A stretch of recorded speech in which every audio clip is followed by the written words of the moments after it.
The infancy narratives are properly treated only when we emphasize the content, namely the Old Testament background and the basic Christological identity of Jesus, including the fact that his coming forces decision, self-judgment, and on the part of some, even hostility.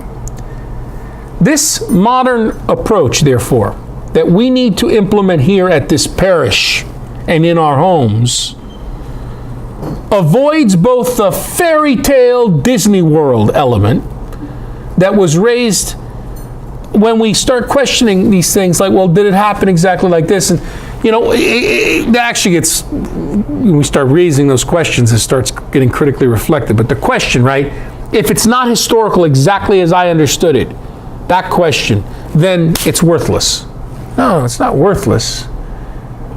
We have to understand that the heavy symbolism of the stories are evoking deep theological truths.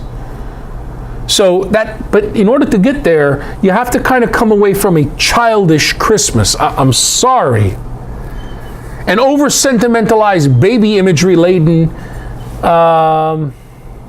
thing that was maybe useful when we were young, but now we have to mature. Watching Davy and Goliath when I was growing up. Okay. It took me a while to realize that there was a moral to the story. Sure. Okay, it took me a while. You know, I was a child. And to me, it's the same situation. We are learning something different than what we were taught. But you still have to walk away with the faith. Oh, yeah. Because he didn't write this. He didn't do all that. But he existed.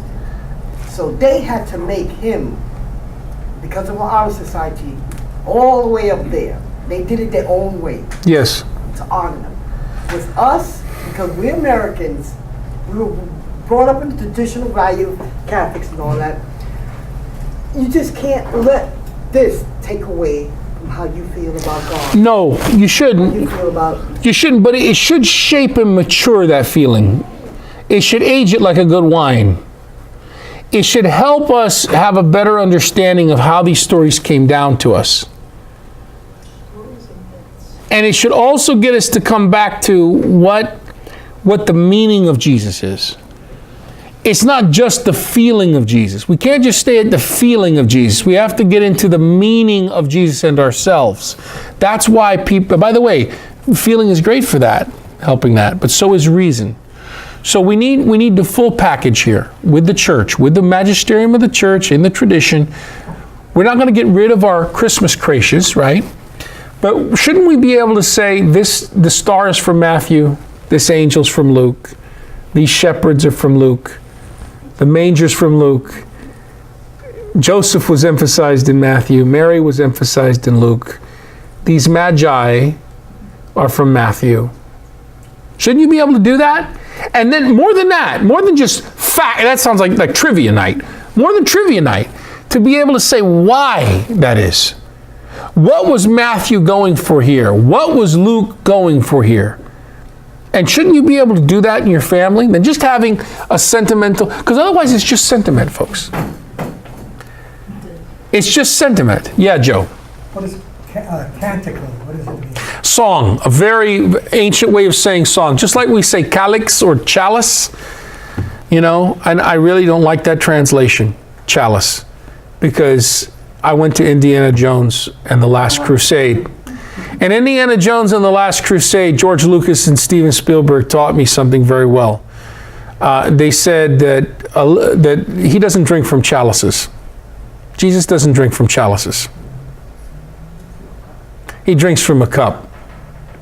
The Last Crusade, remember, who's seen that movie in here? Huh? Who's seen that movie? Okay, so very interesting. Indiana Jones and his father, very pious Catholic archaeologist, played by the great James Bond himself, Sean Connery, goes to find that which King Arthur sent his men out for in legend, right? The cup of Jesus Christ, the Holy Grail. And they find themselves in a room full of different sized cups. And a Nazi sympathizing scumbag is in the room, and he says, and by the way, the guy's a millionaire, and he's there in the room, And he wants the cup of Jesus Christ, and he's got Nazis with machine guns or whatever. And he goes, help me choose. I have to choose. And the lady who's a historian, who's a Nazi, goes, choose that one. And it's the most ornate, beautiful centerpiece. And he goes to take from it. And the old crusader knight who's there, been living by drinking the cup in prayerful meditation for centuries, says, choose wisely. Because if you drink the wrong cup, you'll have everlasting death. So he picks the most beautiful ornate cup and he goes, truly this is the cup of the King of Kings. And he drinks, and then this beautiful special effect happens as he turns into the living dead and just rots right there.